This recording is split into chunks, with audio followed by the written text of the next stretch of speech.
Dear students, welcome to the classroom.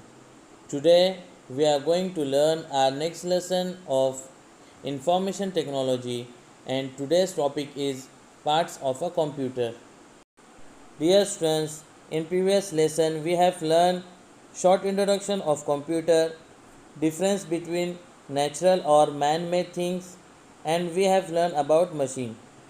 And in this video we are going to learn about parts of computer. Children, I have many body parts that help me to do various things.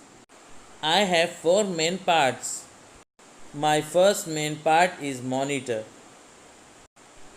A monitor looks like a television.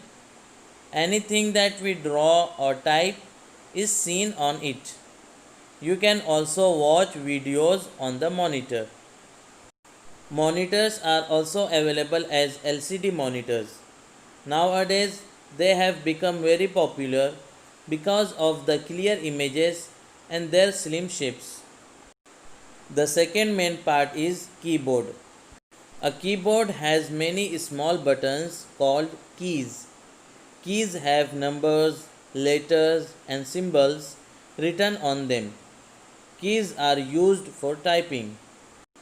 The third main part is mouse. A mouse is used to draw pictures. You can also play games using a mouse. The fourth main part is CPU box. The CPU box contains some important computer components. These components help the computer to remember things and work properly.